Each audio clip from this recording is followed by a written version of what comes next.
कभी कभी circuit complete होने पर एक छोटा सिंबल स्क्रीन पर दिखता है, लेकिन कुछ मीटर्स में ये सिंबल कंटिन्यूअसली रहता है, जिससे पता चलता है कि कंटिन्यूटी फंक्शन सिलेक्ट है।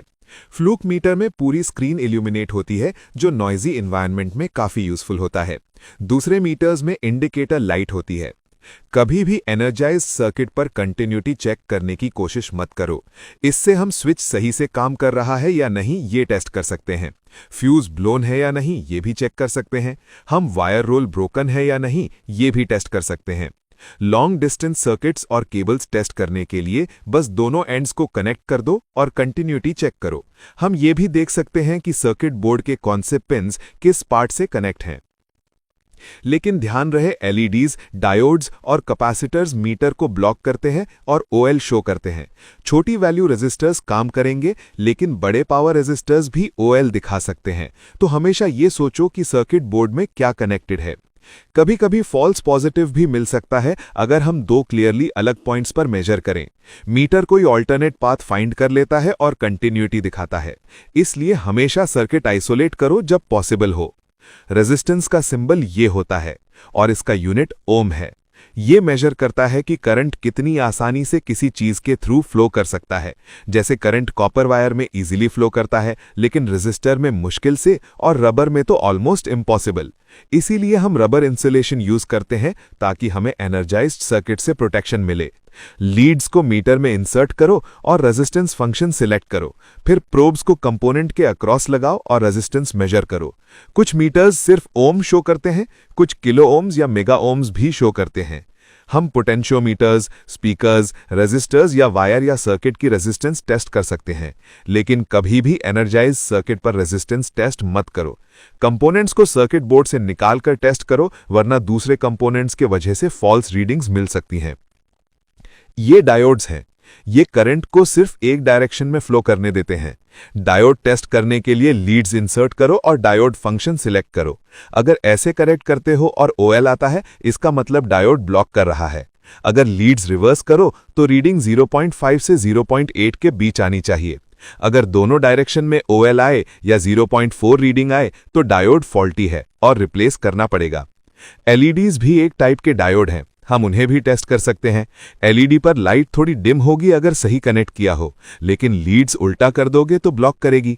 हाई वोल्टेज एलईडीज कभी कभी मीटर के टेस्टिंग रेंज के बाहर होते हैं। कैपेसिटर्स छोटी फॉर्म में सर्किट बोर्ड्स पर मिलते हैं और बड़े कैपेसिटर्स सिंगल फेज मोटर्स और फैंस में यूज होते हैं।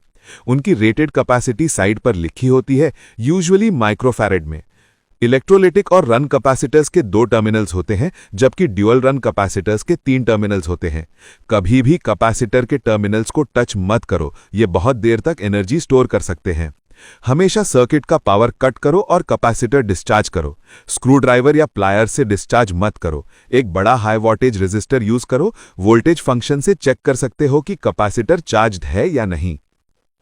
कैपेसिटेंस टेस्ट करने के लिए लीड्स इंसर्ट करो और कैपेसिटेंस फंक्शन सिलेक्ट करो।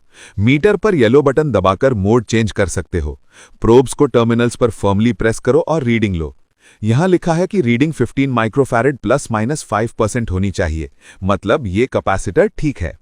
ड्यूअल रन कैपेसिटर में 2 वैल्यूज होती हैं, जैसे हर्म और फैन टर्मिनल्स। हर्म और कॉमन के बीच 35 माइक्रोफैरेड ±5% आना चाहिए और फैन और कॉमन के बीच 5 माइक्रोफैरेड ±5%। अगर वैल्यू बहुत लो हो या ओएल आए तो कैपेसिटर फॉल्टी है या मीटर रेंज के बाहर है। कुछ क्लैंप मीटर्स में टेम्परेचर फंक्शन होता है। सिंबल या तो थर्मोमीटर टाइप होता है या सेल्सियस या फ़ारेनहाइट लिखा होता है। टेम्परेचर प्रोब इंसर्ट करो और फंक्शन सिलेक्ट करो। लीड के एंड में थर्मोकपल होता है। ये 2 अलग मेटल से बना होता है जो हीट अलग रेट से कंडक्ट करते हैं। ये डिफरेंस मिलीवोल्ट में मेजर होता है, जिससे टेम्परेचर कैलकुलेट होता है। हैंडल पर लिखा होता है टाइप के, इसका मतलब प्रोब का टाइप और रेंज। फंक्शन सिलेक्ट करने के बाद मीटर टेम्परेचर वैल्यू शो करेगा। सेल्सियस और फ़ारेनहाइट में इजीली स्विच कर सकते हो। एयर टेम्परेचर, कार वेंट्स या सरफेस टेम्परेचर टेस्ट कर सकते हो, लेकिन प्रोब को कभी पानी में मत डुबाना। ये एसी मोटर 60 हर्ट्ज रेटेड है। इसकी रोटेशनल स्पीड इलेक्ट्रिकल फ्रीक्वेंसी पर डिपेंड करती है। मल्टीमीटर से सर्किट में कनेक्ट करना पड़ता है, लेकिन क्लैंप मीटर में बस फ्रीक्वेंसी फंक्शन सिलेक्ट करके वायर के अराउंड क्लैंप लगाना पड़ता है। ये वैल्यू शो करेगा। यूरोप में यूजुअली 50 हर्ट्ज और नॉर्थ अमेरिका में 60 हर्ट्ज होता है, लेकिन कुछ डिवाइसेस वेरिएबल फ्रीक्वेंसी देते हैं।